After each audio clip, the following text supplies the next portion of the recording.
이 아침에 저희들이 창세기 38장, 39장 두 장의 말씀을 읽었습니다. 여러분, 요셉이 이제 형제들의 손에 의해서 애굽으로 팔려나가는 장면을 어제 새벽에 보았습니다. 근데 여러분, 요셉이 이제 애굽의 보디발의 집에 들어가서 종으로서, 노예로서 사는 삶이 시작되기 전에 성경은 38장에 유다에 대한 내용이 한 장에 끼어듭니다. 그래서 우리가 어떻게 보면은 많은 학자들이 이거 이상하게 편집된 거 아니냐라고 말하는 경우도 있습니다만 그렇지 않습니다.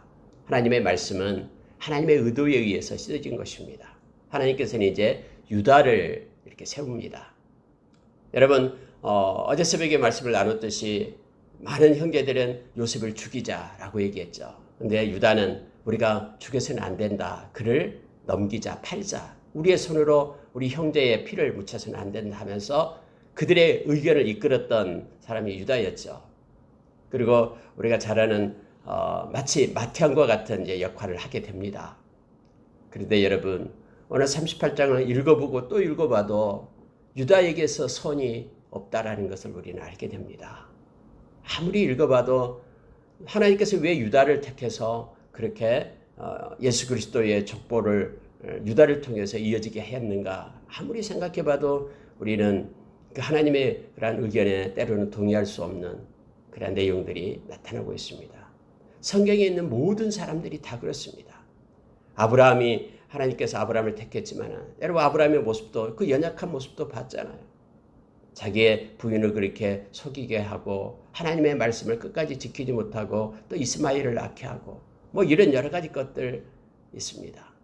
오늘날도 여러분 아무리 믿음이 강하다 해도요 하나님께서 보호해 주지 않고 하나님께서 은혜를 입히지 않으면 이렇게 모두가 다 연약한 그러한 모습이다. 선한 것이 하나도 없는 사람의 모습임을 우리는 보게 됩니다. 그래서 하루를 우리가 지나면서 나의 나된 것이 하나님의 은혜임을 우리가 기억하기를 원하고 깨닫기를 원합니다. 하룻밤을 이제는 저녁을 맞이할 때 잠들기 전에 하나님께 감사를 드리면서 하나님 오늘 하루도 하나님의 보호하심과 은혜 가운데 있었습니다. 감사합니다라는 고백을 하며 우리가 매일매일 살아가는 자 되기를 원합니다. 여러분 유다의 모습이 한 장 딱 나옵니다. 그렇게 아름답지 못한 모습이 나오게 됩니다. 어떻게 시아버지하고 며느리 사이에서 아기가 태어나고 근데 그 아기를 통해서 그리고 또 예수님의 계보가 이어지는 그러한 일들이 이 말씀 속에서 드러나게 됨을 보게 됩니다. 또 하나는 우리는 때로는 우리의 추악한 그러한 부족한 모습, 허물진 모습들은 감추려고 합니다. 그러나 여러분 성경은요 그대로 드러냅니다. 이것이 성경의 위대함입니다. 성경은 그래서 진실되고 정직하게 거짓됨 없이 이렇게 그대로 나타나고 있음을 보게 됩니다. 사실 그대로. 그래서 우리가 말씀을 읽을 때마다 우리 마음 가운데 우리가 정직한 모습으로 하나님 앞에 서고 또 하나님 말씀을 그대로 신뢰하면서 받아들이는 이 말씀에 길들여진 자가 되는 이것이 곧 온유죠. 온유라는 것은 말씀에 길들여졌다는 뜻입니다.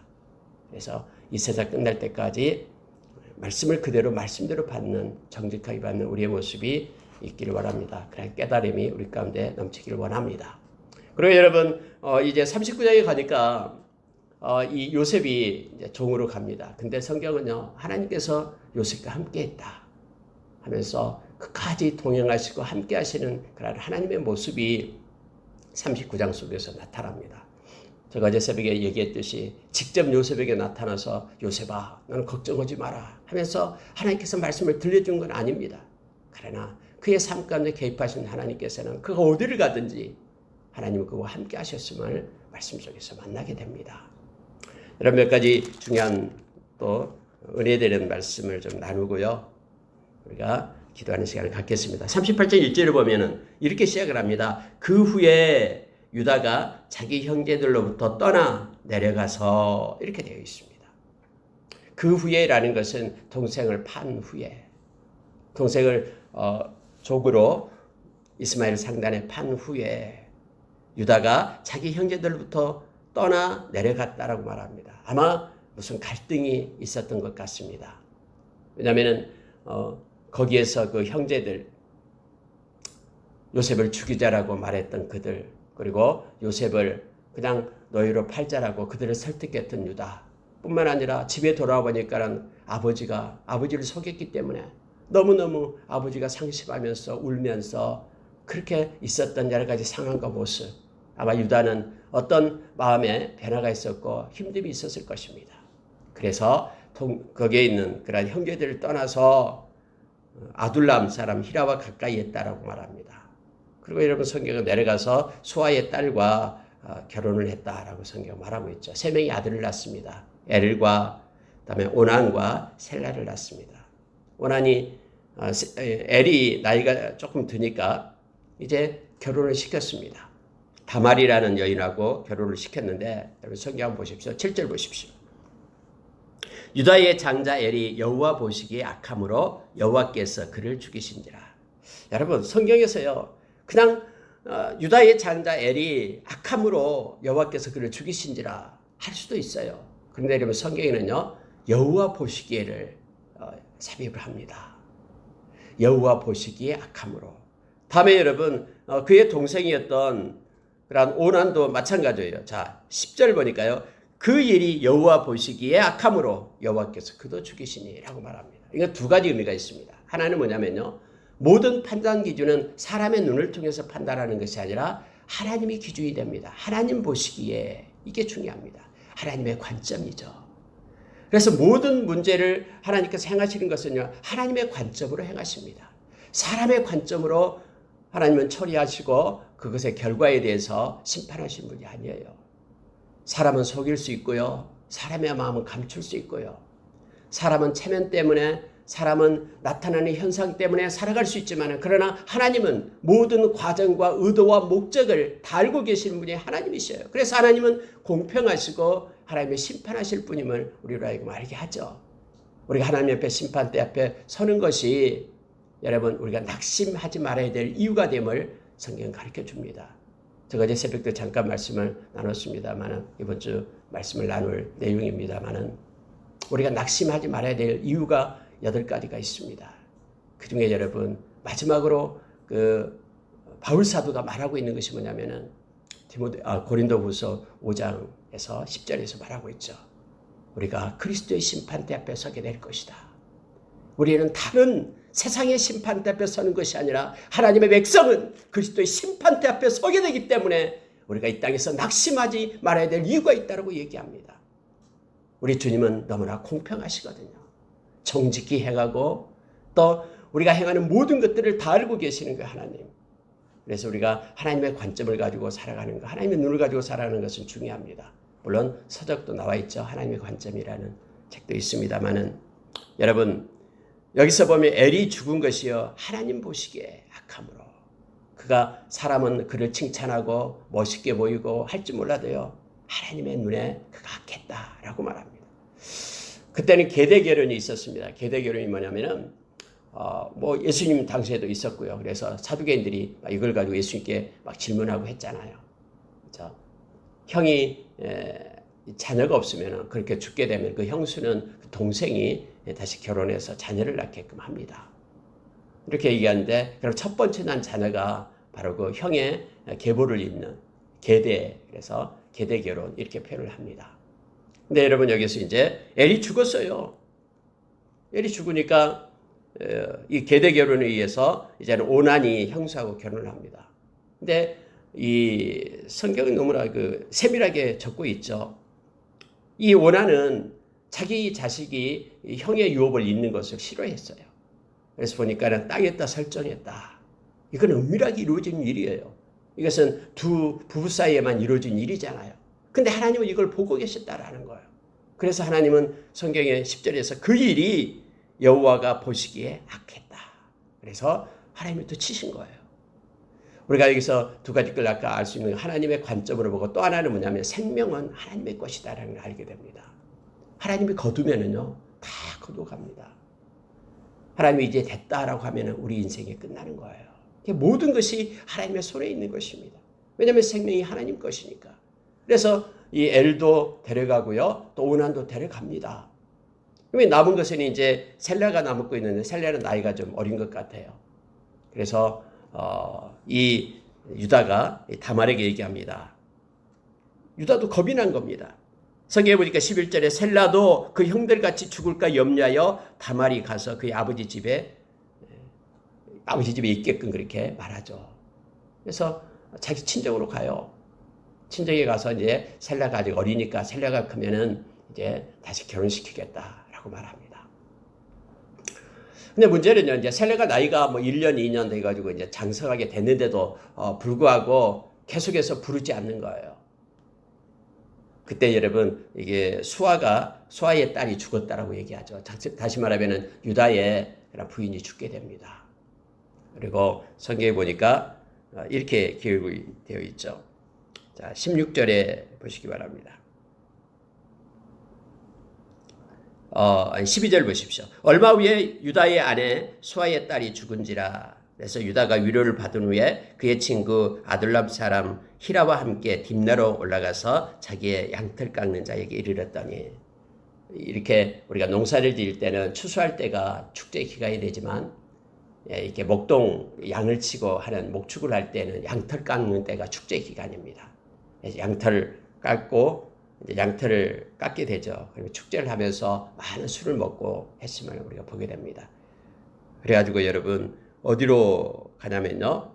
자, 13절 보십시오. 어떤 사람이 다말에게 말합니다. 시아버지가 양털을 깎으려고 딥나로 올라왔다 하니까 갑자기 여러분 이 다말이요 과부의 의복을 벗습니다. 너울로 얼굴을 가렸다. 얼굴을 못 보게 하는 거예요. 근데 그때 당시에 얼굴을 가리고 길가에서 앉아있으면 창녀입니다. 이때 이 창녀는 여기서 나온 이 창녀는 히브리어로 보게 되면요, 이 크데샤라는 말인데, 크데샤라는 것은 원래 신전 창녀라는 뜻입니다. 풍요를 위해서 그때 당시 풍요의 신을 따라가죠. 이게 아세라 또는 그런 우리가 아세라 또는 아스타롯, 그때 가나안 땅에 이걸 섬겼거든요. 근데 그때는 이것을 섬기면서 이 신전에 있던 여사제가 있는데 여사제와 이런 뭔가를 동침하는 것이 공개적으로 막 그런 공연 속에 나타나기도 하고 이런 때예요. 우리가 여러분 어거스틴이 쓴 하나님의 도성이라는 그 큰 책 있죠. 긴 책이요. 그 책에 보면은 그때 당시도 그러한 관습들이 그런 것들이 있었음을 보게 됩니다. 근데 이 신전 창녀가 이제 그때는 얼굴을 가리고 있었어요. 그러므로 인하여 그러한 것들이 언제나 여러분 이 악한 것은 이렇게 조잡합니다. 그리고 이 성적인 것과 언제나 연관이 됩니다. 모든 이단들이 이런 것과 연관되어 나타나게 됨을 보게 되죠. 앞으로도 아마 그럴 겁니다. 점점점 이 성이 세속화되고요, 성이 상품화되고 이런 것과 연관돼서 세상이 타락해감을 보게 됩니다. 여러분 여기서도요, 이제 유다가 이제 술을 먹고 축제 때문에 내려왔습니다. 근데 길가에서 이 창녀를 만난 거예요. 자, 14절 보십시오. 그가 그 과부의 의복을 벗고 너울로 얼굴을 가리고 몸을 휩싸고 딥나 길곁 에나임 문에 앉으니 이는 셀라가 장성함을 보았어도 자기를 그의 아내로 주지 않음으로 말미암음이라. 이 다말이 이것 때문에 나와서 이제 그렇게 모습을 꾸밉니다. 변장을 합니다. 얼굴을 가렸으므로 유다가 이를 보고 창녀로 여겼다. 신전 창녀로 여긴 거예요. 그래서 자기의 부인은 죽고 또 여러 가지 뭐 우환이 있고 하니까는 또 그런 그때 당시에는 이런 그 풍요의 신에게 이런 신전 창녀와 연관이 되기 때문에 아마 그런 일을 행하는 것 같아요. 자, 16절을 보니까는 길 곁에 그에게 나아가 이르되 청하건대 나로 내게 들어가게 하라 하니 그 며느리인 줄 알지 못하였습니다. 해서 이렇게 해서 이런 창녀를 맞이하게 됩니다. 그러면서 담보물을 달라고 얘기합니다. 뭘 주겠느냐? 염소새끼 주겠다. 그럼 주기까지 담보물 주겠느냐 해서 이 손에 끼고 있는 도장을 갖다 이렇게 목에다 거는 끈, 그리고 그가 짚고 다니는 지팡이, 이 세 가지를 주고 옵니다. 3개월이 지났어요. 사람들이 얘기합니다. 당신의 며느리가 행음했다. 그래서 지금 임신했다라고 말합니다.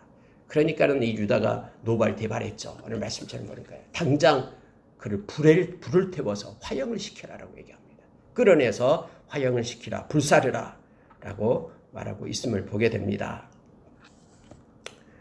여러분 그때 당시에는 계대 결혼법이 있다라고 얘기했죠. 그래서 이미요 이 셋째 셀라와 이 다말은 이미 결혼 관계에 있는 거예요. 계대 결혼을 그 법률에 의해서요. 그래서 자기 며느리가 된 겁니다. 실제적으로요. 그래서 그를 해금했기 때문에 불사르라라고 그렇게 말합니다. 끌려나가면서 이것의 주인의 임자가 바로 임신시켰다. 여러분 이것이 유다가 보고 보니까 자기 거거든요. 여러분 거기서 유다는 이렇게 말합니다. 자, 26절 보시기 바랍니다. 유다가 그것들을 알아보고 이르되 그는 나보다 옳도다.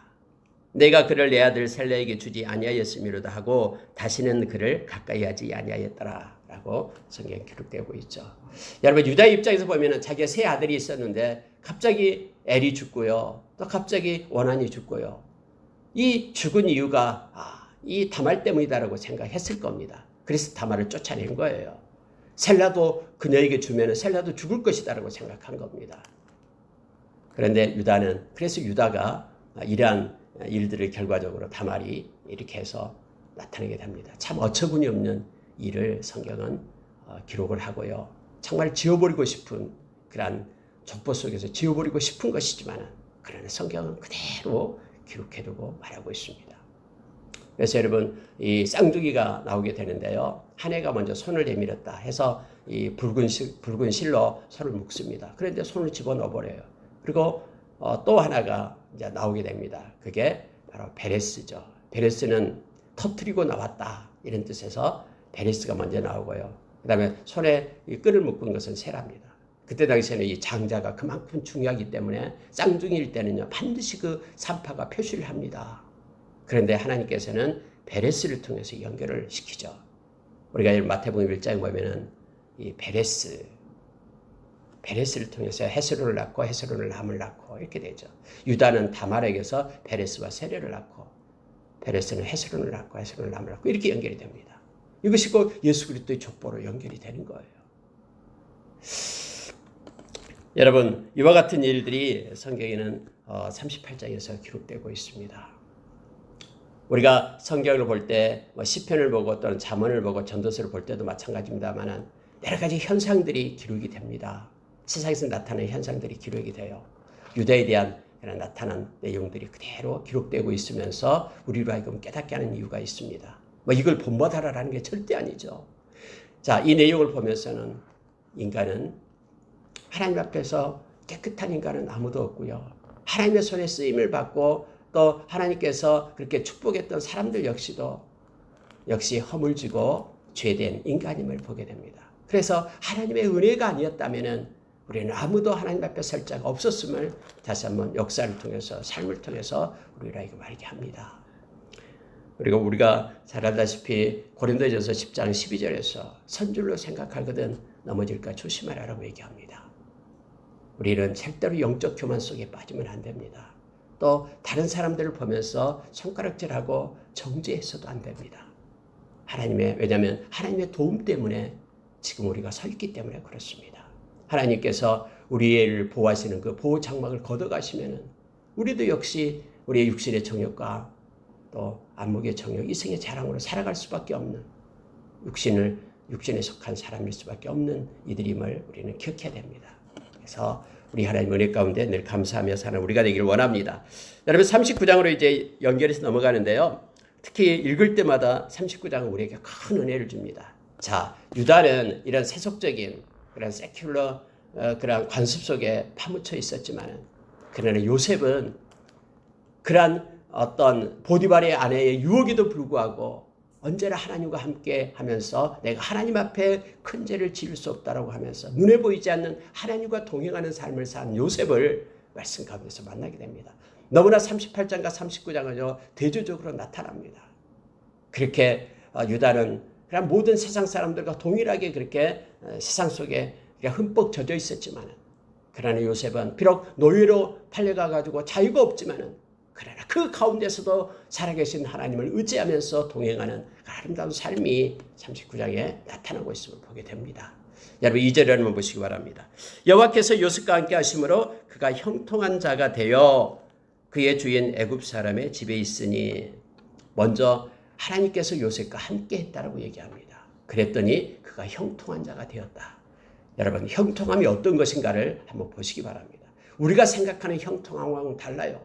막 우리가 생각하는 형통함은 이 땅에서 막 권세가 있고 이름이 잘 되고 하는 일마다 만지는 일마다 엄청난 효과가 나타나고 또 엄청난 부를 축적하고 아니면은 여러 가지 건강하고 이런 모습으로 우리가 형통하다라고 생각하잖아요. 그런데 하나님께서는 말씀 속에서 하나님이 함께함으로 인하여 요셉이 형통했다라고 말하는데 요셉의 형통함을 보기 바랍니다. 뭐가 형통한 건지를 보십시오.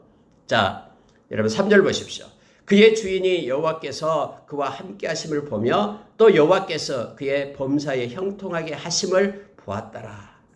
이게 형통함이에요. 여러분 직접 요셉에게 나타나서 너는 내가 너와 함께 한다. 여러분 물론 그랬을 수도 있어요. 그러나 성경은 그것을 기록하고 있지 않아요. 그런데 중요한 게 뭐냐면요. 그 주변의 사람들이 이것을 깨닫게 되는 거예요. 그 주인이 다시 말하면 보디발이 놀라운 사실을 발견하는 거예요. 뭐냐면은 하나님께서 요셉과 함께하고 있구나. 그리고 범사에 요셉을 통해서 하는 일마다 형통하게 한다라는 것을 깨닫게끔 하는 것입니다. 세상 사람들은 진실한 하나님의 백성들을 두려워합니다. 그리고 그가 올곧고 정직하게 세상 사람들과 구별되게 분리되게 거룩한 자로 서는 것을 세상 사람들은 두려워하고 또 여러분 우리가 사도행전 6장에서 이하에서 봤듯이요. 교회가 깨끗하게 될 때에 교회가 더 부흥되면 많은 이들이 교회로 몰려오게 됨을 알게 됩니다. 교회가 세속화될 때에 세상 사람과 똑같아질 때에 교회는 힘을 잃고 그리고 무너져 내리게 됨을 알게 합니다. 여러분 하나님이 주신 형통함이라뇨 이거예요. 많은 사람들이 우리를 보고 하나님께 영광을 돌릴 때 이것이 하나님이 주신 형통함임을 보게 합니다. 마태복음 5장 13절 이하의 말씀처럼요. 너희는 세상의 빛이고 세상의 소금이다라고 얘기합니다. 여러분 우리가 교회의 빛이고 교회의 소금이다라고 말하지 않습니다. 교회에서는 정말로 정직하고 의롭게 살지만 세상에 나가서는 빛과 소금의 의미가 없어져 버리고 세상 사람과 똑같이 그렇게 속이고 거짓말하고 그렇게 추구하는 것이 세상 사람과 똑같은 목적으로 살아가게 된다면 우리는 빛도 아니고 소금도 아닐 겁니다. 형통함이란 어떤 순간에 있든 어느 곳에 있든 그것이 교회든 세상이든 내가 하나님의 사람으로 세워지고 많은 이들이 그래 하나님의 사람이다라고 그렇게 깨닫게 하는 것, 그래서 하나님께 영광을 돌리는 것, 이것이 형통함의 모습임을 우리로 알게 합니다. 그래서 우리가 늘 기도할 때에 하나님 우리의 자녀들이 또 우리들이 어떤 곳에서도 거룩한 하나님의 백성으로 세워지게 하시고 많은 이들이 우리의 삶을 통해 하나님께 영광 돌리는 그런 형통함이 있게 해주십시오. 이 기도를 우리가 드리기를 원합니다. 자 여러분 5절에 보시기 바랍니다.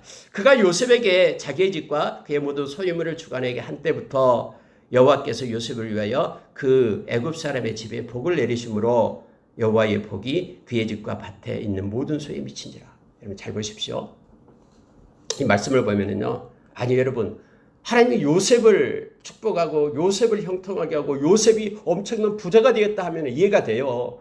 왜냐하면 요셉을 사랑하고 요셉과 함께 했기 때문에. 그런데요. 성경에는 이렇게 기록하고 있는 거예요. 여호와께서 요셉을 위하여 그러면 누구를 복을 줬다는 겁니까? 애굽 사람의 집에 복을 내렸다라고 얘기하는 거예요.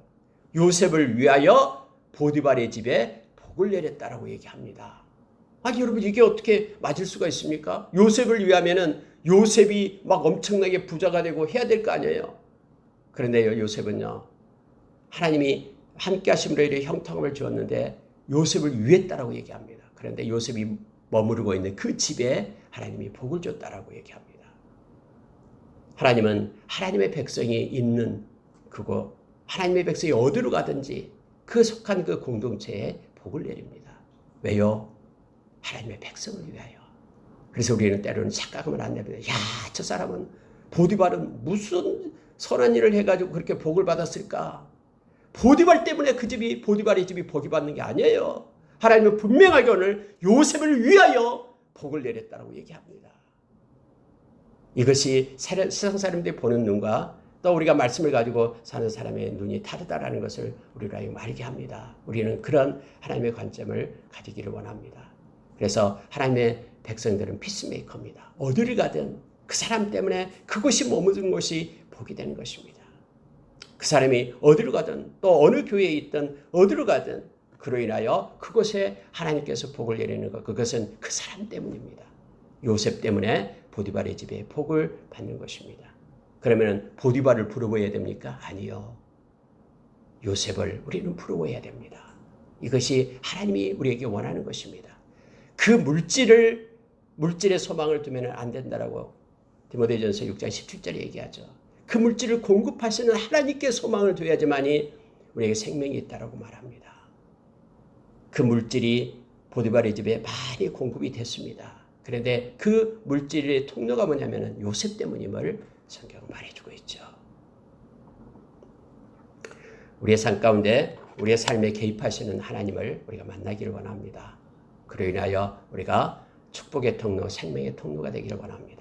우리가 그래서 원수를 사랑하고 또 선대하고 축복하고 기도하는 이것을 통해서 하나님께서 우리를 통해서 많은 이들에게 복이 전달되는 그러한 통로가 되는 저와 여러분이 되기를 원합니다. 여러분, 심지어 여러분 그의 집과 밭에 있는 모든 소유에 미친지라 이렇게 되어 있습니다. 그러면은 요셉에게 주는 하나님의 복이 뭡니까? 그들은 깨달았어요. 야, 저 사람은 하나님의 사람이다. 하나님이 함께한다. 그래서 여러분 모든 이들이 요셉을 신뢰하게 됩니다. 그리고 이 보디발도 다 맡겨버리죠. 근데 참 사탄은 악해요. 여기에 개입을 합니다. 자, 여러분 9절에 보시기 바랍니다.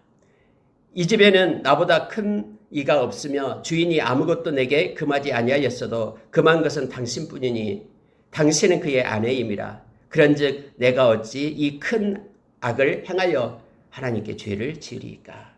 여인이 날마다 요셉을 청하였으나 이렇게 기록이 되어 있죠. 요셉은 만나지도 않고 보지도 않고 말도 않고 이렇게 했다라고 말합니다. 여러분 악은요 끈질깁니다. 한 번 그렇게 말했으면 얼마나 창피해요. 그렇게 안 하겠다라고 그리고 싫다라고 하나님께 이건 죄를 짓는 거라고 내가 하나님께 어떻게 큰 죄를 지을 수 있냐라고 말하는 그런 요셉의 모습을 보면 좀 창피해서 뭐 그럴지도 그냥 멈춰야 되는데요. 아니에요. 악은요 언제나 끈질깁니다. 그래서 여러분 성경은 여인이 날마다 요셉을 청했다라고 얘기합니다. 이처럼 여러분 세상에 있는 약한 것은요 끈질깁니다. 그들의 그 때가 가까울수록 더욱더 그들은 몸부림치면서 우는 사자처럼 우리의 주변을 맴도는데요. 가장 먼저 유혹하는 것이 바로 세상의 지체 중에서 음란이다 그랬죠. 우리가 골로새서 3장에서 11가지를 얘기할 때에 음란이 가장 먼저 나와요. 음란, 그리고 부정, 사욕, 악한 정욕, 그리고 탐심, 또 분노, 노여움, 그리고 악의, 비방, 부끄러운 말, 거짓말. 이것이 땅에서 있는 11가지의 지체라고 말하면서 이것이요. 우리를 막 입히려고, 우리의 옷을 입히려고 우리 기분을 만들고 있는 거예요. 위의 것을 입지 못하도록요. 근데 여러분, 여기도 역시 계속해서 이 요셉을 이렇게 유혹합니다. 근데 여러분, 이제 아무도 없을 때에 맞닥뜨리는 그런 장면이 나오고 있는데요. 막 붙잡습니다. 옷을 잡고 막 같이 동침하자라고 얘기하는 거예요. 사람도 없고. 근데 옷을 잡고 있으니까는 도망쳐야 되니까 옷을 벗어놓고 도망쳐 나와버리죠. 여러분, 하나님께서는 이렇게 중요한 것을 말해주고 있습니다. 뭔가가 걸리게 되잖아요. 그러면 걸리는 것을 벗어버려야 돼요. 그것 때문에 막 붙잡고 이거 내놔 하면서 오히려 그것 때문에 빨려 들어가게 됨을 보게 됩니다. 우리가 세상에 있을 때에 여러 가지 죄악의 끈이 있을 때요. 우리를 막 붙잡고 있을 때요. 그걸 잘라내버리세요. 그리고 그 자리를 피해야 됩니다. 우리가 여러분 학생들에게도 우리가 교육할 때도 그렇게 합니다. 어쩔 때 학생들이 컴퓨터 보면 막 야한 그런 장면들도 막 나타나잖아요. 그럴 때 여러분 이거 어떻게 하지 하는 게 아니라 그냥 전원을 빼버리면 됩니다. 이렇게 우리가 가르치기도 합니다. 그 자리를 떠나야 됩니다. 이걸 이길 수 있는 사람은 아무도 없어요. 악한 것이 너무나 많기 때문에. 그래서 여러분 옷을 벗어놓고 떠난 그런 대가가 뭡니까? 감옥으로 가는 거예요. 아니 하나님이 함께 하셨으면은 이렇게 올곧고 정직하게 살고 또 세상의 옷을 입지 않으려고 발부둥치는 그런 요셉을 보호했어야죠. 그리고 감옥에 가지 않게 했어야죠. 우리는 이렇게 생각하기 쉬우나 그렇지 않습니다. 하나님의 길은 감옥으로 가야 되죠. 그래야지만이 감옥의 밑바닥에서 다시 국무총리가 되게끔 하나님의 계획표를 짜고 있기 때문에 그렇습니다. 하나님의 시간표와 세상의 시간표가 다르다라는 걸 우리는 인정해야 됩니다. 여러분, 요셉은요, 그때 보니까 감옥에 가서도 하나님이 함께 했다라고 성경은 말해주고 있죠. 그리고 여러분, 다음에 요셉이 형제들을 만날 때 하나님이 하셨다라고 고백하는 내용을 우리는 보게 되잖아요. 이게 요셉의 믿음입니다. 특히 요셉을 볼 때마다, 이 창세기에서 특히 요셉을 볼 때마다 너무너무 우리가 하나님을 어떻게 믿고 어떻게 따라야 되는가를 가르쳐 주는 거예요.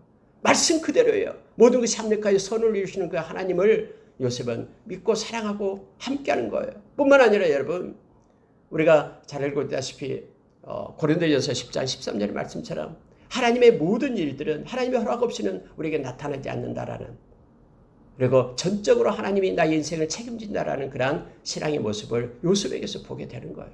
그의 삶 가운데서요. 요셉은 이것 때문에 감옥에 갑니다. 그래서 여러분, 우리가 이 땅에서 정직하게 행하면서 손해를 봅시다. 손해 볼 일 있으면 정직하게 행하면서 요셉처럼 손해를 보면 됩니다. 하나님은 모든 것이 합력하여 좋은 것으로 이루시는 하나님 때문에요. 당장 눈앞에 보이는 것, 그것을 우리가 즐기면서 그것이 하나님의 말씀에 위배되고 악하다라는 것은 그 즐김을 우리가 내려놓아야 됩니다. 그리고 그것을 끊어내야 됩니다.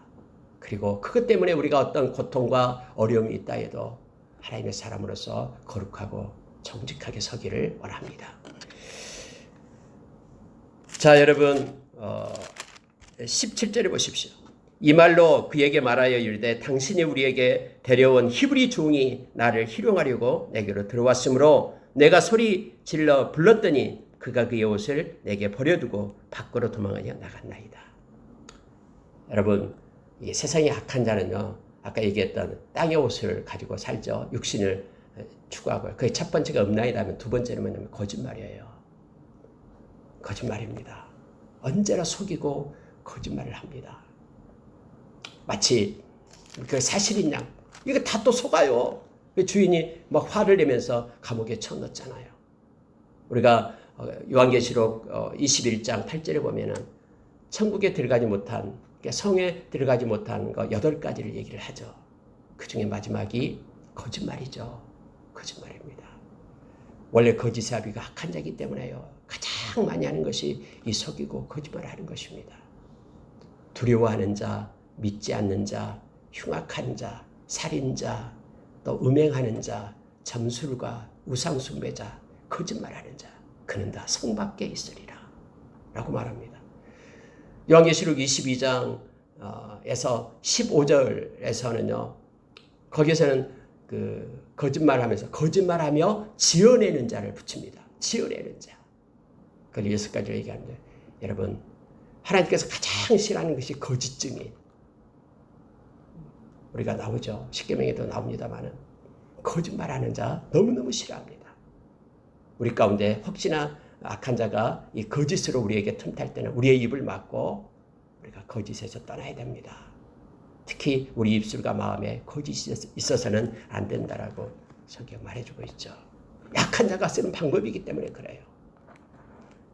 그래서 이러한 거짓 때문에 요셉이 옥에 갇혔으나 21절 보고 이거 보고 마치겠습니다. 여호와께서 요셉과 함께 하시고 그에게 인자를 더하사 간수장에게 은혜를 받게 하시네. 보십시오. 이제는 인자가 나옵니다. 앞에는 하나님께서 그에게 함께 하셨다. 그래서 그를 형통했다 했는데요. 이제는 하나님이 그를 사랑했다라고 표현을 합니다. 요셉과 함께하고 요셉에게 인자를 더하사 하나님의 사랑을 부었다라는 거예요. 너무너무 좋은 거예요. 하나님께서는. 그래, 내가 그 순간에도 내가 정직하게 살아서 나를 생각해서 나에게 죄 짓지 않으려고 내가 감옥에까지 갔구나. 하나님은 너무 사랑해서 그에게 인자, 헤세드를 부었다라고 얘기합니다. 그랬더니 간수장에게 은혜를 받게 하시며 이렇게 되어 있죠.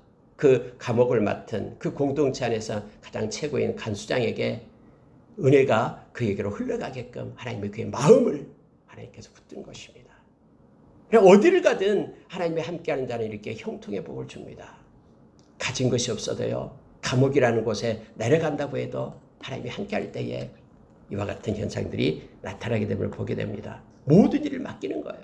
모든 일을 신뢰하는 거예요. 그래서 여러분, 가장 형통의 복이 뭐냐면요, 내가 어디를 가든 많은 사람들로부터 내가 신뢰를 얻는 거예요. 그리고 저 사람은 올곧고 정직하고 어떤 죄악으로부터도 이길 수 있는 힘을 갖는 것이 형통함입니다. 23절 보고 마치겠어요. 보십시오. 간수장이 그의 손에 맡긴 것을 무엇이든지 살펴보지 아니하였으니 이는 여호와께서 요셉과 함께 하심이라. 여호와께서 그를 범사에 형통하게 하셨더라 라고 말합니다. 범사에 형통하게 하셨더라. 이 형통은 바로 많은 이들이 신뢰하며 맡기고 의지하는 것을 말합니다.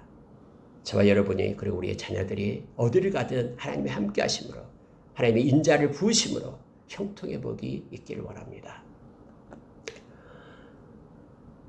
우리가 여러분 형통하는 자에 대해서 말하죠. 시편 1편에서 우리에게 가르쳐줍니다. 형통하는 자는 바로 복 있는 자인데, 그 복 있는 자는 바로 하나님의 말씀을 주야로 묵상하며 그 말씀을 즐거워하는 자가 형통하는 자, 복 있는 자다라고 말합니다. 저와 여러분이 평생 하나님의 말씀을 붙잡고 올곧고 정직하게 서서 하나님의 함께함으로 형통한 자로 서기를 원합니다. 함께 기도하겠습니다.